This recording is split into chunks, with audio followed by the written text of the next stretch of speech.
तो स्टूडेंट्स, हम लोग बायट-सावर्ट लॉ की मदद से मैग्नेटिक फील्ड इंटेंसिटी निकाल रहे थे अलग अलग करंट कैरिंग वायर्स के लिए।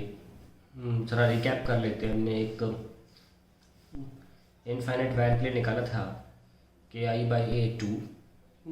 हमने एक सर्कुलर वायर के लिए निकाला था KI/A, अगर रेडियस A है तो, और यहाँ से किसी पॉइंट पर कह रहा हूँ, इस पॉइंट पर डिस्टेंस वायर से परपेंडिकुलर दूरी A है, किसके लिए KI/A इंटू 2π। हमने एक लूप के लिए निकाला था किसी एंगल थीटा पे, तो KI/A थीटा, ये रेडियन में है, और अगर आप एंटी क्लॉकवाइज ले रहे हो तो आपकी तरफ है, यहाँ भी वही लिया है, आपकी तरफ है। फिर सेमी इनफाइनाइट वायर के लिए निकाला था, मान लो ये छोर पता है और यहाँ पे निकालना है P पॉइंट यहाँ, और ये इन्फिनिटी है, तो आया था KI/A इंटू 1, है ना। और अगर मान लीजिए जनरली निकालना हो सेमी इनफाइनाइट के लिए यहाँ पे कहीं, तो ये दूरी A होती है यहाँ भी A दूरी है, ये इनफाइनाइट है, तो फिर आंसर था B = KI/A 1 + cos theta, sorry sine theta. तो ये हमारा 5 एक्सप्रेशंस कितने हो गए, 2 3 4 5, और एक बहुत ही इंपॉर्टेंट एक्सप्रेशन जो मैं अगले पेज पे चलिए ये लिख लेता हूँ।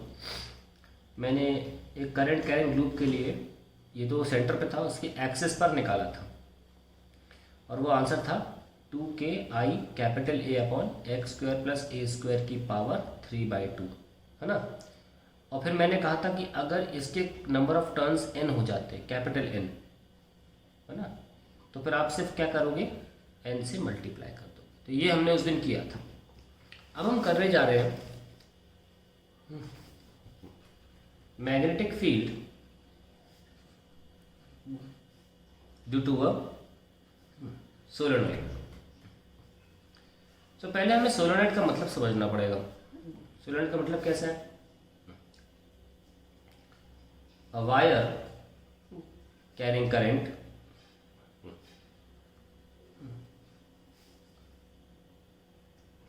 having multiple loops such that its length, loops की जगह आप टर्न्स भी लिख सकते हो, such that its length is quite larger, या कंसिडरेबली भी लिख सकते हो, considerably larger than its radius. तो ऐसा कोई भी होगा, जैसे बना के दिखाता हूं। तो ये जो है बना रहा हूं, खूब सारे लूप्स है ना,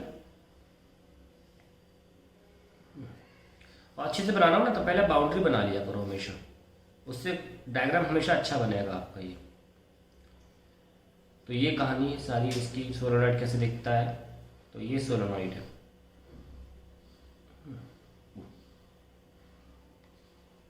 एंड सो ऑन। एक और ले लो, खत्म कर लेते हैं पूरा यहाँ तक। हाँ, तो ये देखिए इसकी लेंथ हो गई सोलेनोइड की, और इसका रेडियस हो गया मान लीजिए A। ये सोलेनोइड का एक्सेस हो गया। अब अगर आप यहाँ पर बैठे हैं, मान लो इस तरफ हैं, और पॉइंट ऐसे, और करंट मान लो ऐसे जा रहा है, तो यहाँ पे जो देख रहे हैं, देखो ऐसे से करंट जा रहा है, क्लॉकवाइज है। तो यहाँ पे जो बंदा है बैठा हुआ है, उसके लिए करंट मैं क्लॉकवाइज बना रहा हूँ। ये देखो, ये ऐसे करके वापस जा रहा है, ये ऐसे, सॉरी, फिर घूम के ऐसे, है ना, ऐसे, फिर ऐसे, फिर ऐसे, मैं करंट ऐसे भेजा है। आप चाहो तो ऊपर बैटरी बना लो, और ये लो ऐसे करंट भेजा। So current comes and see like this. So if it is clockwise, then clockwise का मतलब क्या होता है, away from you, तो इस तरफ मैग्नेटिक फील्ड होगी, और अगर एक एंटी क्लॉकवाइज होगा तो आपकी तरफ मैग्नेटिक फील्ड होगी। हमारे लिए मुद्दा ये है कि हम एक सोलेनोइड के लिए मैग्नेटिक फील्ड निकालना चाहते हैं, उसके अंदर कहीं भी या उसके एंड्स पर। तो उसके एंड्स पे निकालना चाहते हैं या उसके अंदर निकालना चाहते हैं। अगर वो ऐसे अंदर है कि दोनों ही एंड से काफ़ी दूर है। अगर ये पॉइंट इतना अंदर है कि दोनों ही एंड से काफ़ी दूर है तो हम मान लेते हैं कि इनफाइनाइट सोलेनॉइड केस 1 होगा। और अगर हम किसी एंड पर लेते हैं तो ऑब्वियसली फाइनाइट सोलेनॉइड है, तभी तो हमें एंड पता है उसका, तो वो भी देख लेंगे किसी एंड पर लेने पर उसका आंसर क्या आता है। और अगर फाइनाइट सोलेनॉइड है मतलब एक एंड पर हम निकालना चाहते हैं सोलेनॉइड की वजह से मैग्नेटिक फील्ड क्या होगी, तो एट वन एंड ये भी निकालेंगे। और तीसरा जो हमारे लिए इंपॉर्टेंट होगा वो होगा फॉर अ फाइनाइट सोलेनॉइड। तो एक्चुअली में हम फाइनाइट सोलेनॉइड ही निकालेंगे, ये हमारा जनरल फॉर्मूला दे देगा हमको, और उसमें हम कंडीशंस रख रख के ये बाकी केसेस को भी सॉल्व कर सकते हैं। तो अब हमारे लिए मुद्दा ये है कि इसको कैसे निकाला जाए। मैंने काफ़ी अच्छे से आपको काफ़ी डिटेल में सोलेनॉइड डिस्कस कर दिया कि हम क्या करने वाले हैं। लेट अस सी।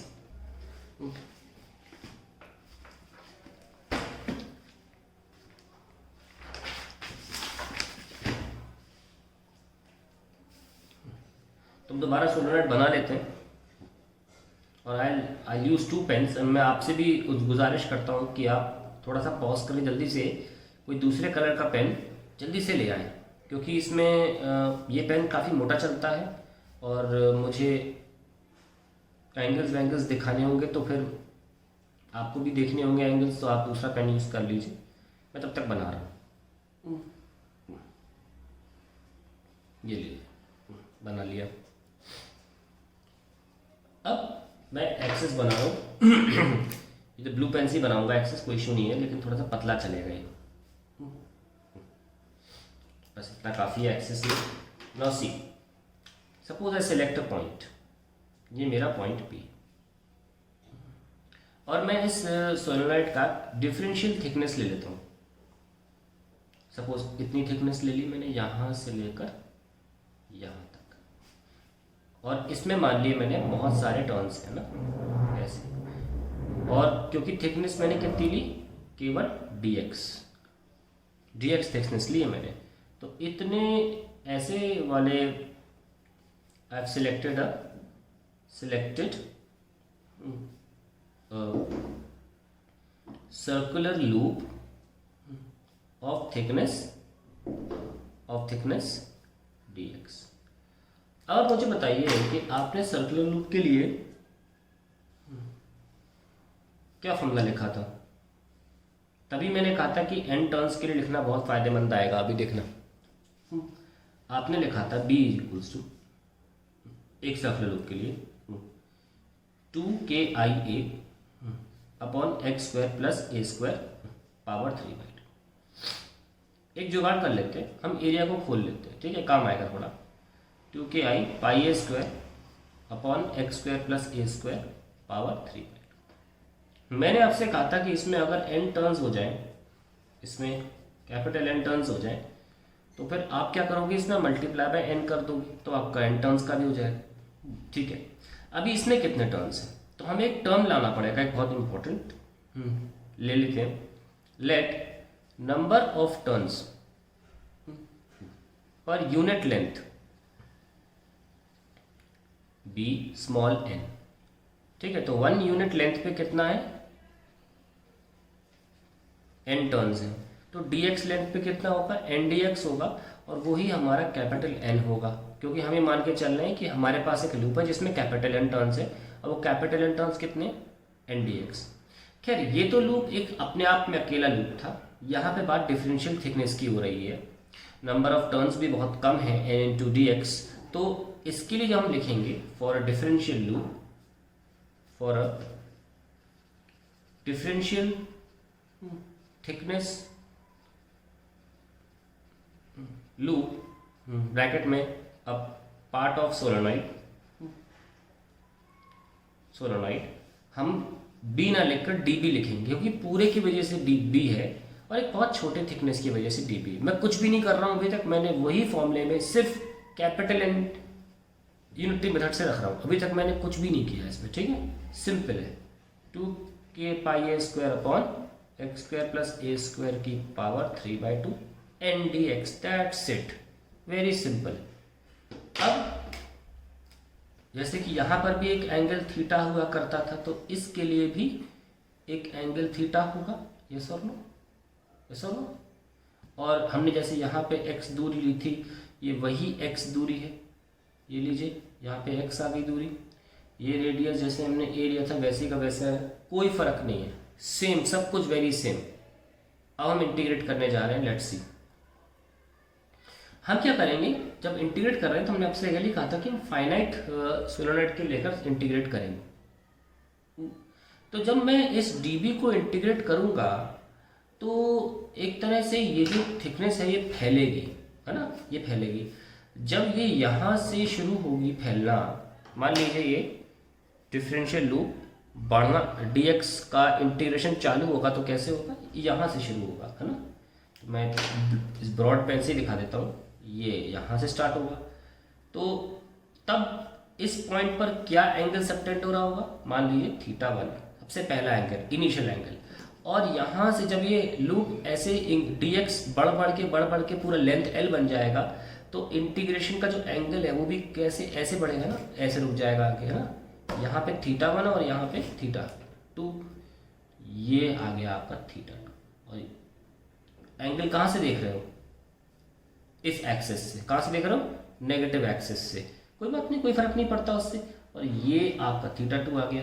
तो ऑब्वियसली आपका कहीं भी अगर यहाँ पे थीटा के फॉर्म में मैं कर देता हूँ कन्वर्ट इंटीग्रेशन को, तो आप कैसे इंटीग्रेट करोगे, इस एंड से इस एंड तक, है ना, θ1 से θ2 तक। अगर आप इनफाइनाइट सोलेनॉइड का निकालते तो आप बहुत सिंपली 0 से 180 रखते, लेकिन मैं फाइनाइट सोलेनॉइड का फॉर्मूला निकाल के उसमें फिर 0 और 180 रख दूंगा, बात तो एक ही है। ठीक है। दूसरी बात ध्यान रखिएगा कि एंगल्स जो है वो क्लॉकवाइज लिए जा रहे हैं, एंगल्स जो है वो नेगेटिव एक्सिस से लिए जा रहे हैं। दूसरी बात इससे, क्योंकि हमें अभी जो भी एंड में हमारा मैग्नेटिक फील्ड का साइन आएगा माइनस से प्लस, मतलब नहीं है, हमको डायरेक्शन पता है। अगर हम क्लॉकवाइज ले रहे हैं तो अंदर है, एंटी क्लॉकवाइज ले रहे हैं तो बाहर है। ठीक है, तो हमको डायरेक्शन पता है। जैसे हमने इलेक्ट्रिक फील्ड में भी माइनस साइन यूज़ नहीं किया था, मैग्नेटिक फील्ड में माइनस साइन की जरूरत नहीं है यूज़ करने की। तो एंड रिजल्ट किसी भी साइन को लेकर आए, we are concern about the magnitude. So I hope आपको पूरी मैकेनिज्म समझ में आ गई होगी हम क्या करने वाले हैं। मैं अगले पन्ने पर आपको दोबारा दिखा देता हूँ, क्योंकि हमें अगले पन्ने पर डायग्राम की जरूरत भी होगी। इस बार डायग्राम दोबारा बन जाएगा। आइए पहले इसको कवच में बंद कर लेते हैं। बिल्कुल आप पेन ना चलाएं, अभी देखिए, क्योंकि मैंने इसमें कुछ भी नहीं किया है अभी तक। आप देखेंगे अब मैं दोबारा शुरू कर रहा हूँ तो आप रियलाइज करेंगे कि मैंने अभी तक इसमें कुछ भी एक्स्ट्रा नहीं लिखा है। मैंने एक सिंगल लूप की वजह से जो मैग्नेटिक फील्ड होती है एक्सिस पर वही लिखी है, दैट्स इट, खत्म कहानी। ये एक्सिस है और एक छोटा सा पोर्शन मैंने यहाँ ले लिया, उसकी वजह से जो फील्ड होती है वो मैंने आपको लिख के दिखा दी कि अगर डिफरेंशियल होगा तो डिफरेंशियल फील्ड भी होगी। 2KI area of loop pi a square upon x square plus a square power 3/2।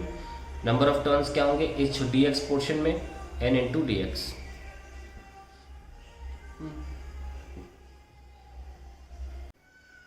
Now we can see that जब हम इंटीग्रेट करेंगे, मतलब पूरे सोलेनॉइड के लिए निकालना है, सो हमने एक पॉइंट यहाँ P चूज किया था।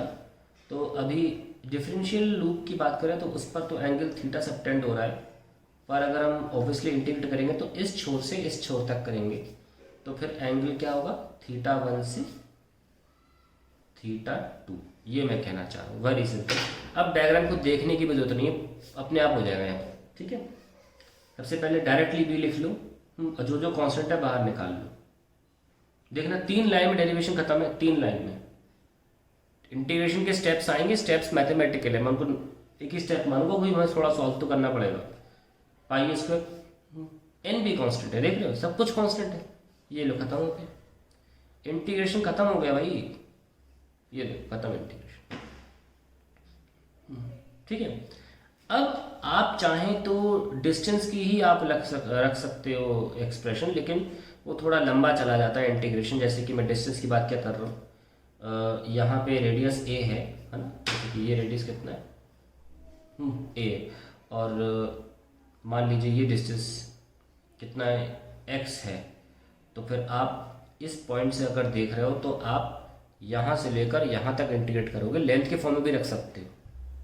ठीक है, जैसे कि यहाँ पे क्या आ जाएगा, tan theta is equals to a by x, तो a आ जाएगा, x आ जाएगा a कॉट थीटा, है ना।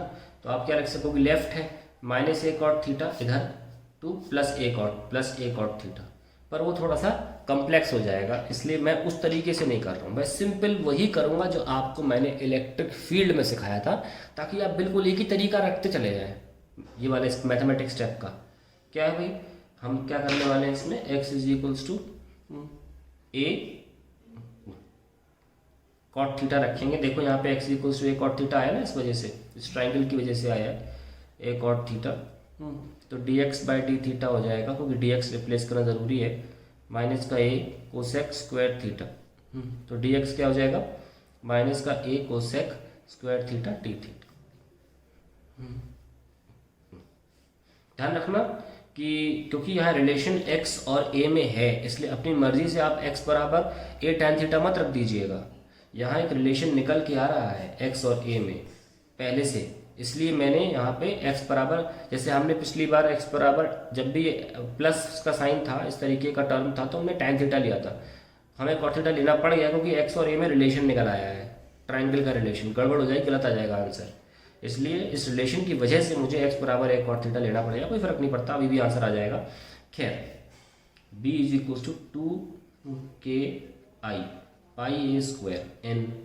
चलो dx की जगह रखो, ये माइनस यहाँ ले आओ, a cosec square theta d theta, और यहाँ पे x स्क्वायर क्या है, a square cot square theta plus a square 3/2। यहाँ से बेटा मैं एक ही स्टेप मान रहा हूँ, क्योंकि ये सब तो मैं, अगर आपको रट गया है तो आप अगले स्टेप में आंसर डायरेक्ट लिख दोगे, क्योंकि कई बार ये सिमिलर इंटीग्रेशन हमारे सामने आ चुका है। जब तक आप एग्जाम्पल तैयार होगे तब तक आपको ये रट चुका होगा कि भाई ये नीचे जो आता है वो a क्यूब आता है। अब देखो ये a स्क्वायर और a क्या हो गया, a क्यूब, ये a स्क्वायर कॉमन लेकर 2 कट जाएगा, क्यूब आ जाएगा, हम कर चुके हैं पहले, है ना। फिर नीचे क्या बचेगा, 1 प्लस कॉट स्क्वायर थीटा, उसको लिख सकते हो कोसेक स्क्वायर थीटा, 2 कट जाएगा, 3 बचेगा, है ना। तो क्या नीचे क्या बचेगा, कोसेक क्यूब थीटा, लिख लो भाई, कोसेक स्क्वायर में नीचे बचेगा कोसेक क्यूब थीटा। इतना बेसिक 10th की मैथमेटिक्स तो आती होगी आपको, 1 plus cot theta cosec square theta होता है, पावर 2 से कैंसिल हो जाएगा, 3 बचेगा, लो भाई ये भी कैंसिल। ऊपर क्या है, साइन थीटा आया, और कहाँ से कहाँ इंटीग्रेट कर रहे हो भाई, θ1 से θ2 तक, एक एंड से दूसरे एंड तक, वेरी सिंपल। क्या आया, p इक्वल्स टू माइनस का 2ki pi a cube cancel कर दो ना, अभी कर दिया, पाई n इंटीग्रेशन ऑफ क्या, 1 अपॉन कोसेक थीटा क्या होगा, साइन थीटा डी थीटा, θ1 से θ2, दैट्स इट। चलिए अब इसको हम नेक्स्ट पेज पे, चलो यहीं कर देते हैं, सॉल्व तो हो ही गया ना। माइनस का 2ki पाई n, और साइन थीटा का होता है माइनस कॉस थीटा, θ1 से θ2, और माइनस माइनस प्लस हो जाते हैं, तो हटा दो, यहीं से हटा दिया।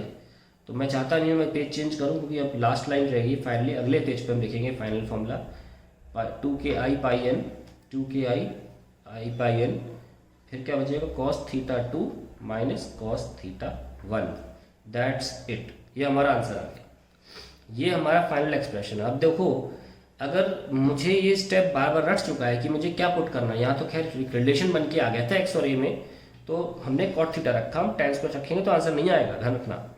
खैर, तो अभी तो हमारा ये एक्सप्रेशन आ गया, हमें अगर बात ये रट गई है कि 3/2 पावर वाले इंटीग्रेशन सॉल्व कैसे करना है, तो तुरंत दिख जाएगा हमें कि क्या आने वाला है एंड स्टेप में। ये स्टेप सॉल्व हो गया।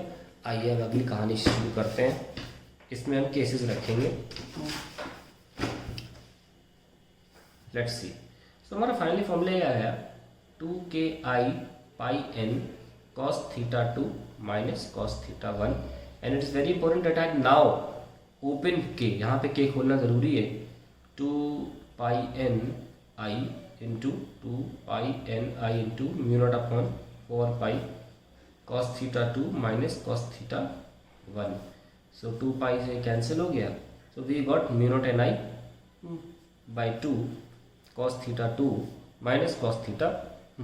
अब हम पहली बात करते हैं इनफाइनाइट सोलेनॉइड की। मतलब अक्सर एग्जाम में ऐसे लिख के आता है, इफ द पॉइंट ऑफ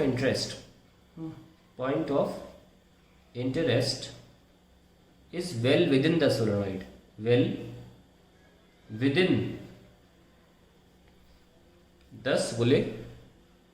मैंने पहले बताया आपको well with in the solenoid का मतलब होता है कि काफ़ी अंदर है तो उसके दोनों छोर उसके काफ़ी दूर हो जाएंगे, तो हम इसको इनफाइनाइट सोलेनॉइड मान सकते हैं। तो ऐसे में हमारे इनफाइनाइट सोलेनॉइड में जो θ2 होगा वो हो जाएगा 180 डिग्री, यस और नो, और θ1 जो होगा वो हो जाएगा 0। So we have mu naught n i divide by 2, this is -1 I get minus का mu naught n i. Obviously मैंने पहले ही कहा था आपको कि हमें नेगेटिव साइन से किसी साइन से प्रॉब्लम मतलब नहीं है, what we are concerned is the magnitude. So I take a mod and I write mu naught n I like this, ठीक है। Now we have got for infinite solenoid जिसके ends बहुत दूर है हमारे सिलेक्टेड पॉइंट से। Now let's see about case 2 at one end of solenoid, one end of, ये most important case है। हमें केस 3 एक्चुअली 3 कहना चाहिए। केस 1 तो फाइनाइट सोलेनॉइड था, केस 2 था इनफाइनाइट, और case 3 at one end of solenoid. अगर हमें किसी एंड पर देखना है तो क्या होता है answer, mu naught n i divide by 2 cos θ2 minus cos θ1। Mod ले लेंगे। देखिए एंड का मतलब ये हुआ कि आप किसी भी एक एंड पर चले जाएं, यहाँ ये पॉइंट है आपका, तो फिर आपका पहला ही एंगल 0 हो गया ना, क्योंकि हम एंगल तो वर्टिकल से देख रहे हैं, सॉरी यहाँ से देख रहे हैं, तो आपका पॉइंट का इस जगह से ही एंगल 0 डिग्री हो गया। जैसे कि यहाँ पर जब थे तो एंगल क्या था ये, लेकिन अब पॉइंट खिसक खिसक खिसक खिसक खिसक यहीं आ जाएगा तो फिर एंगल कुछ बनेगा नहीं ना, तो पहला एंगल तो 0 हो गया और दूसरा एंगल क्या हो गया, दूसरा एंगल तो 90 हो गया, क्योंकि वो इन्फिनिटी है, हमें पता ही नहीं है छोर कहाँ है, तो धीरे धीरे करते करते उसकी चाहत में हम कहाँ पहुँच जाएंगे, बिल्कुल 90 डिग्री, तो वो एंगल 90 डिग्री हो जाएगा। तो हमारा जो दूसरा एंगल है वो 90 डिग्री cos 90, और जो हमारा पहला एंगल है वो 0 है। सो हम पता था मॉड लिया हुआ है, तो I am getting mu not I by 2। It's a very important expression that for a solenoid at its and, for a solenoid at its and, ठीक है। मैं आपको शायद यहाँ पे अगर क्लियर ना हो मैं एंगल दिखा देता हूँ आपको कैसे रखे हैं मैंने। देखिए अगर ये पॉइंट यहाँ था कहीं भी तो थीटा एंगल था, ये खिसक के एंड पर आ गया तो फिर यहीं से तो एंगल ले रहा हूँ ना इस पॉइंट पर, तो एंगल 0 हो गया, और इस एंगल की हम जब जाते हैं तो वो 90 हो जाता है जब इन्फिनिटी होता है, ठीक। तो we got this expression. Now another thing is that आप लोग कुछ ट्राई करिएगा, मैं आपको एक तरीका बताता हूँ बढ़िया सा, करना भी चाहिए ट्राई, इंटीग्रेशन अच्छा होगा उससे आप लोग का। ये जैसे कि ये जगह है यहाँ पर, ठीक है, मैं आपको हल्का सा एक आइडिया देता हूँ। हमने मोमेंट ऑफ इनर्शिया अगर किसी को याद हो निकाला था कि एक सिलेंडर का about its axis perpendicular to its axis, इस एक्सिस के अबाउट, तो हम एक डिस्क का लिख लेते थे और फिर उसको इंटीग्रेट करते थे, कहाँ से, -L/2 से +L/2, है ना, ये करते थे ना। मतलब ये माइनस क्यों आया, क्योंकि हमारे सिलेक्टेड लाइन के लेफ्ट साइड है। सिमिलरली हमने यहाँ पॉइंट सेलेक्ट किया, इस लाइन की लेफ्ट साइड पे हम माइनस लेंगे, लिमिट रखेंगे, और राइट साइड पे प्लस। तो आप नोटिस करिए कि अगर ये ए है, ये ए है, तो ये डिस्टेंस कितना होगा, x कितना, ये देखो a cot थीटा, तो ये डिस्टेंस हुआ a cot थीटा, ओके। और अगर आप यहाँ देखेंगे तो ऑब्वियसली यहाँ पर एंगल जो होगा, क्योंकि हमने तक θ2 ले लिया है, तो ये क्या हो जाएगा 180 माइनस θ2, तो it will be a cot 180 minus θ2, ये एंगल होगा ना 180 माइनस θ2, दिस विल बी, क्योंकि यहाँ तक जो एंगल है वो θ2 है, और ये एंगल बचा हुआ क्या 180 माइनस θ2। और किसी भी ट्रिग्नोमेट्रिक फंक्शन में जब 180 माइनस थीटा होता है तो वही लौट के आ जाता है cot थीटा, तो ये cot θ2 आ जाएगा। हालांकि ये देखना पड़ेगा कि ये कौन सा क्वाड्रेंट है, ये सेकंड क्वाड्रेंट है, तो सेकंड क्वाड्रेंट नेगेटिव होता है, खैर वो छोड़ो। तो राइट साइड पे है, तो अगर आप यहाँ पे लिमिट रखते हो कि कितनी रखते हो, इधर लेफ्ट में रखोगे तो -a cot θ1, यहाँ पे माइनस का a cot θ1, और यहाँ पे प्लस का a cot θ2 रखते हो, तो फिर आपका जो आंसर है एंड रिजल्ट जो आएगा वो प्लस में आ जाएगा, फिर वहाँ पे माइनस की प्रॉब्लम नहीं आएगी जैसे यहाँ पे माइनस में प्रॉब्लम आ रही है। तो इससे कोई फ़र्क नहीं पड़ता। मैंने उस तरीके से इसलिए नहीं किया क्योंकि इसमें कन्फ्यूजन है, ठीक है, और उसमें कैलकुलेशन भी ज़्यादा है। आप इस तरीके की लिमिट रखोगे ना तो आपको बहुत कैलकुलेशन करनी पड़ेगी लिमिट रख के इस लेवल तक पहुंचने में। मैं आपको इसलिए बता रहा हूँ कि मे भी आपको कहीं इस तरीके से दिखे तो आप कंफ्यूज हो जाओगे, इसलिए देखिए मैंने वो तरीका अपनाया जिसमें कुछ भी नहीं करना था, तो कुछ भी नहीं करना था। ये हम इलेक्ट्रिक फील्ड वाला कैलकुलेशन मेथड पहले भी यूज़ कर चुके हैं। अपना साइन थीटा प्यार से ऊपर आ गया, अपने फॉर्मूले में रखा, आंसर आ गया। तो ये वाला मेथड मैंने इसलिए यूज़ नहीं किया वो इसमें कैलकुलेशन ज़्यादा थी। आप माइनस एक और थीटा 1 से प्लस एक और थीटा 2 की तरफ चलें, आपको कुछ ना कुछ मिलेगा। आप बताइएगा, मुझे भेजिएगा व्हाट्सएप फोटो भेज के, ये तरीका है इसको डिराइव करने का, एंड दैट्स इट। तो ये हमारा सोलेनॉइड के लिए मैग्नेटिक फील्ड हो गया है at inside point and at the end of the solenoid.